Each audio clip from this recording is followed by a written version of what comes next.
Ninja 400, one of the best beginner sport bikes in my opinion.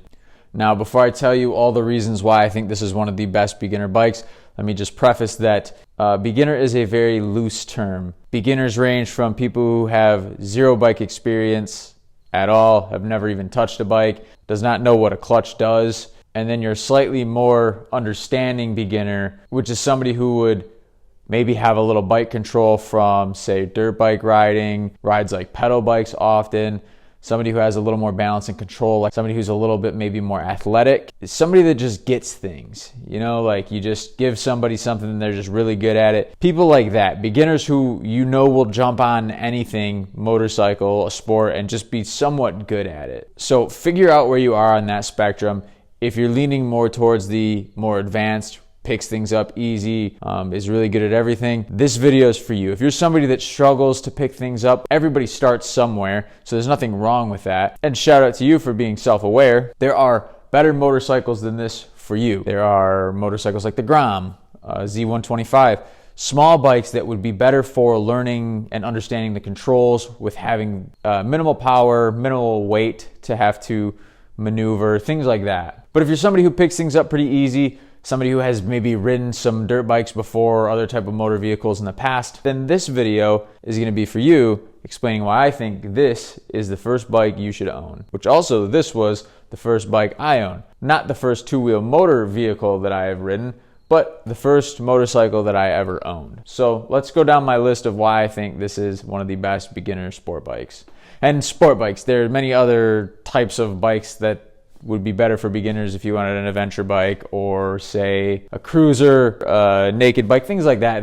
This is a full fairing sport bike. The Ninja 400 specifically, I'm not talking about the older 300s or the 250s, which are also really good bikes to start on. I'm talking about the newer from 2018 to 23, I think, in that range. They now have the 500. I'm not talking about the 500, which is a 449cc motorcycle. That is significantly more powerful than the 400.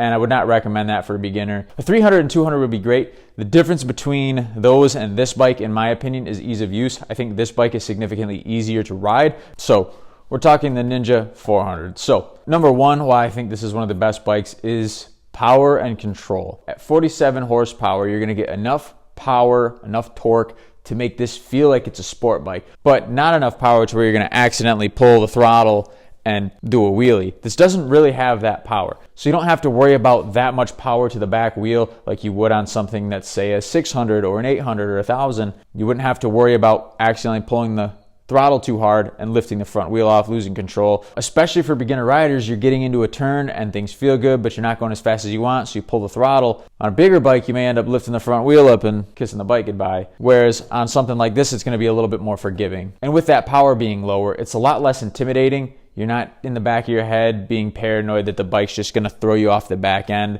It's gonna get ripped out from underneath you. Because although it does have a good enough power to make it fun and thrilling and give you that little bit of adrenaline, it's still gonna be moderately safe. This bike has a top speed of 115. I've only gotten it to 115. It's still way more than you would need as a beginner. There's no sense in trying to top this bike out if you're a beginner. There's just no need for it. Understand bike control, understand how the road affects the bike, understand how the bike drives, and then add some speed to it. If you're a rider that does not have self-control and you want to just top the bike out, maybe start on something a little bit smaller that you can max out and then work your way up to something like this. But I know you're not gonna. That's the type of person we are. I was that guy. Another reason why I think this is a great beginner bike is it's very lightweight. At roughly 360 pounds, it's very easy to control and handle. Easy to maneuver because it's really light. It also stops a lot faster because it's really light. So it allows you to use your brakes more than your engine braking to slow yourself down, because as a beginner, engine braking and things like that can kind of be intimidating. So being able to just press your back brake to slow down a bike that's this light, which is really easy, gives you a bit more peace of mind,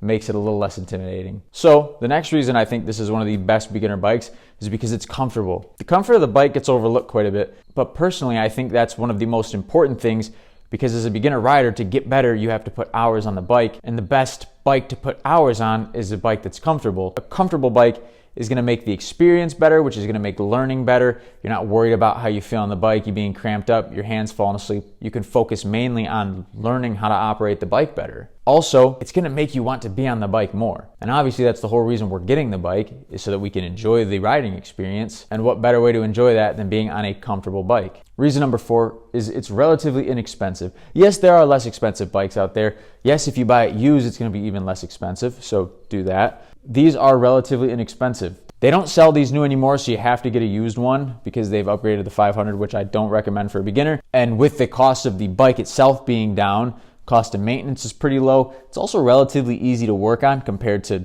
your bigger bikes. But yeah, I mean, as a beginner, you're not trying to dump all your money into your bike. You should be putting a lot of money into your gear to keep yourself safe. So for a beginner, somebody who doesn't want to just throw all their money into something they don't know if they're going to like, this is a great bike. And then if you enjoy this bike and keep it down the road, it's going to be less expensive to maintain than a lot of other bikes. And reason number 5, it's aftermarket scene. No, you're not going to get a lot of options for like extended swing arms and things like that. But the fun stuff is going to be relatively inexpensive and pretty easy to find. You could get parts like new brake levers, mirrors, windshields, taillights, slip-on exhaust, things like that for this. Tons of aftermarket companies make parts for this bike specifically. And so the ability to upgrade, customize these, it's gonna be less expensive and far more options than a lot of other bikes in this category. So with that being said, I stand by, I think that the Ninja 400 is one of the best beginner sport bikes. Beginner, and have no idea what a clutch is, what a shifter is, or the absolute basics of a motorcycle.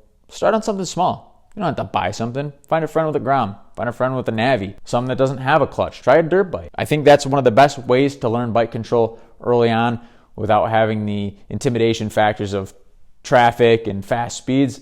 Ride a dirt bike. Ride it out in an open field, nobody around you, surrounded by soft grass and dirt to cushion your fall. I think that's the best thing for a beginner, but if you're looking for your very first bike to buy after you've done all that, I highly recommend the Ninja 400. One of my favorite bikes out there, and I ride a lot of bikes and a variety of different kinds of bikes, and the Ninja 400 still is one of my favorite picks.